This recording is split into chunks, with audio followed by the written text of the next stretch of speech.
Allahu Ekber, Allahu Ekber. Hazır biz namoz o'qish usulini o'rganamiz.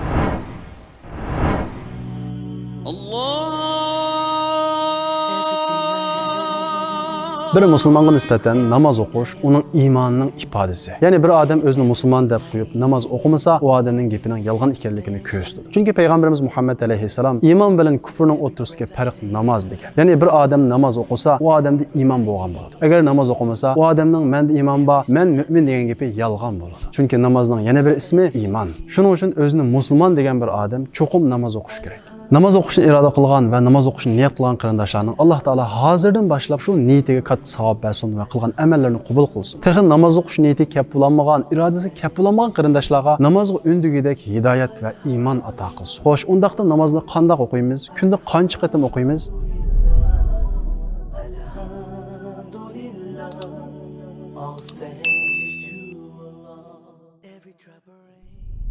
Allah Taala özünü musulmon degan kishiga bir kunda 5 qatim namoz o'qishni farz qilgan. Uning birinchisi bomdod namozi. Buning vaqti tong otgandan boshlanib, kun chiqqan qadar davomlashadi. Ya'ni boshlanish vaqti tong otganda boshlanadi. Imom azon o'qiydi, shu vaqtdan boshlab kun chiqqan qadar davomlashadi. Ikkinchisi peshim namozi. Buning boshlanish vaqti kun egilgandan tortib boshlanadi va har narsaning soyasi 2 hissa bo'lg'uchilik davomlashadi. Uchinchisi asr namozi. Bu har narsaning soyasi 2 hissa bo'lgandan boshlab kun patgan qadar davomlashadi. To'rtinchisi sham namozi. Bu namoz kun patgandan boshlanib kun qizarg'ichilik davomlashadi. Beshinchisi xuftam namozi. Xuftam namozining vaqti kun qizargandan tortib tong otgan qadar davomlashadi. Esimizda bo'lishi kerak. Namozning o'zi bir farz bo'lganga o'xshash, namozning vaqti bir farz. Bir odam men namoz o'qidim deb vaqt kirishni ilgari o'qib olsa yoki qasddan vaqtini chiqarib o'qisa, u odamning namozi qabul bo'lmaydi. Shundaqla har namozni avvalgi vaqtida, ya'ni namozning vaqtining boshlanish vaqtida o'qish, jamoat bilan o'qish eng savobli va eng katta ajrga erishtiradi. Shuning uchun namozni qasddan keyinga kechiktirishga, ya'ni vaqtining keyiniga surishga bo'lmaydi. Chunki payg'ambarimiz Muhammad alayhisalomdan eng yaxshi amal qaysi deganda, payg'ambarimiz Muhammad alayhisalom namozni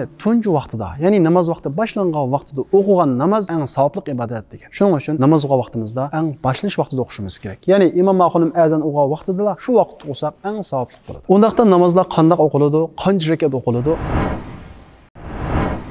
Oldu bilan bomdod namozi. Bu 4 rakat. 4 rakatning 2 rakati sunnat, 2 rakati farz. Sunnat deganimiz payg'ambarimiz Muhammad alayhisalom bizni o'qishga buyurgan, shundaqla o'zi tashlamay o'qigan namozni ko'rsatdi. Farz deganimiz Alloh taolo bizni o'qishga buyurgan Allohning belgilimisi. Ya'ni muhimlik nisbatda farz namoz intayin muhim o'rinda turadi. Sunnat namoz mu intayin muhim. Chunki payg'ambarimiz Muhammad alayhisalom sunnat namozni o'zi faqat tashlamagan, shundaqla bizni o'qishga nihoyat ko'p rag'batlantirgan. Shundaqla sunnat namoz bizning farz namozimizni qo'g'daydi. Xuddi kiyim badanimizni o'xshash sunnat namoz farz namozni himoya qiladi. Agar bizda faqat farz namozni o'quvchiliklar vaqt bo'lsa va yoki bomdod namozining farzini o'quvchiliklar vaqt bo'lsa, farzini o'qiymiz. Ammo zurriyat bo'lmagan ahvol ostida imkonli bo'lsa, sunnatni faqat tashlamaymiz. Bomdod namozining sunnati farzdan burun o'qiladi. Ya'ni imom azon o'qigandan keyin old bilan namozning sunnatini o'qiymiz. Undan keyin farzini o'qiymiz. Undaqda bomdodning 2 rakat sunnati qanday o'qiladi?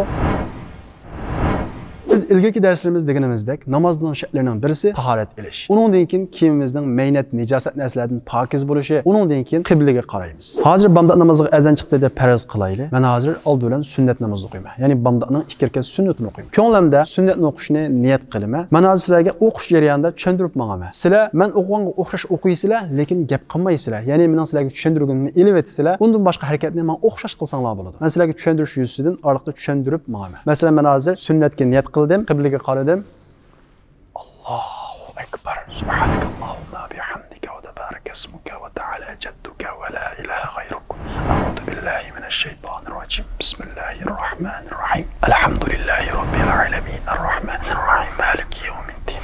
Iyyaka na'budu va iyyaka nasta'in. Ihdinas siratal mustaqim. Siratal ladzina an'amta alayhim ghayril maghdubi alayhim waladdallin. Amin.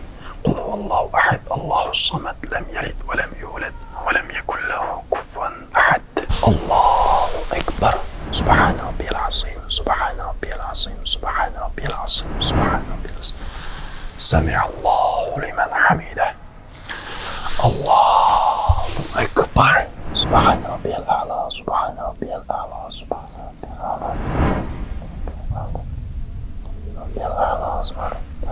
Secdeki vaqtimizda putimiz mushu holatda tiklanib turadi.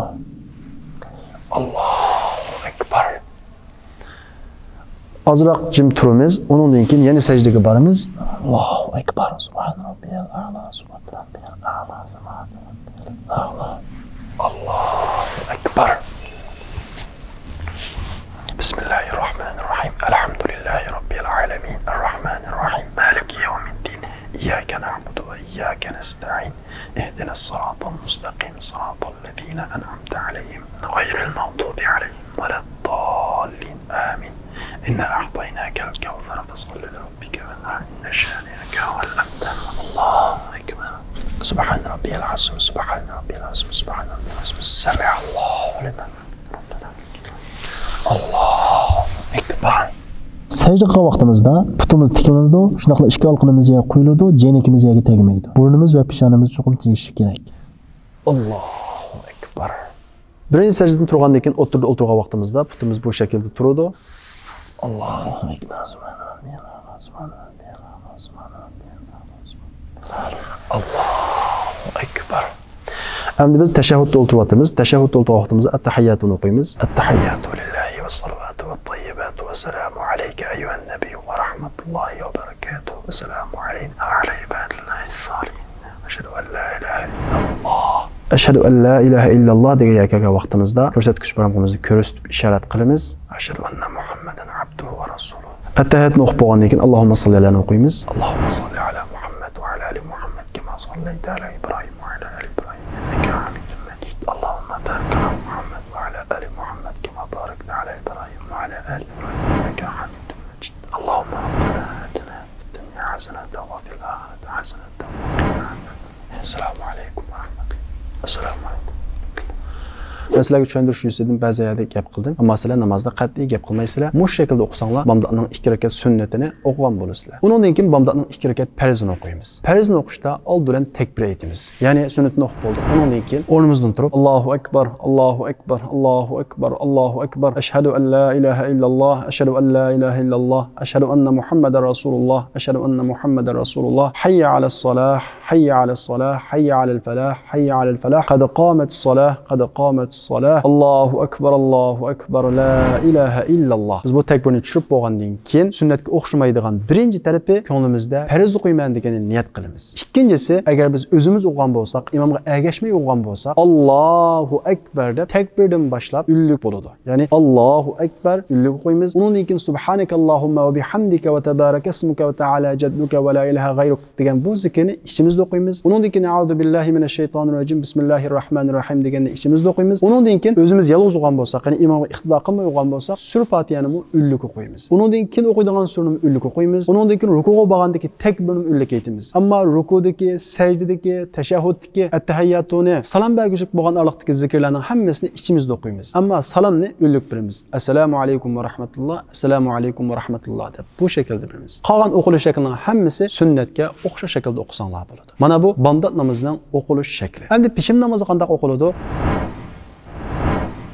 O'qilish shakli yuqoriga o'xshash. Ammo rakat soni o'xshamaganligi uchun shu rakat qo'shgan vaqtda ozroq farq bor. Masalan, peshim namozi 10 rakat, 6 rakat sunnat, 4 rakat farz. Peshim namozining 4 rakat sunnati farzdan ilgari bo'ladi. Ya'ni peshim namoziga azon to'langandan keyin, peshim namozining vaqti kirgandan keyin oldin 4 rakat sunnat o'qiymiz. 4 rakat sunnatni qanday o'qiymiz? Bomdodning 2 rakat sunnatiga o'xshash 2 rakat sunnat o'qib bo'lgandan keyin, tashahhudda o'ltirib, at-tahiyyatuni o'qib bo'lgandan keyin Allohumma salli alayhi o'qishdan ilgari o'rnimizdan turib ketamiz. Masalan, peshimning sunnatini vaqtimizda ikkinchi rakatda tashahhudda o'ltirib, at-tahiyyatuni o'qib bo'lgandan keyin Allohumma salli alayhi o'qishdan ilgari Allohu akbar deb takbirni ishimizda o'rnimizdan turib ketib sur Fatihani o'qiymiz. Undan keyin qisqa surdan birini o'qiymiz. Undan keyin rukuga berib 2 rakatni o'xshash shaklda to'liqlaymiz. 4-rakatda tashahhud o'ltirgan vaqtimizda at-tahiyyatuni o'qib, Allohumma salli alayhi, Allohumma barik alayhi, undan keyin Allohumma robbanani o'qib, undan keyin salom beramiz. Ya'ni 4 rakat sunnatni shu bo'yicha o'qiymiz. Undan keyin 4 rakat farzi qilamiz. 4 rakat farzimi sunnatga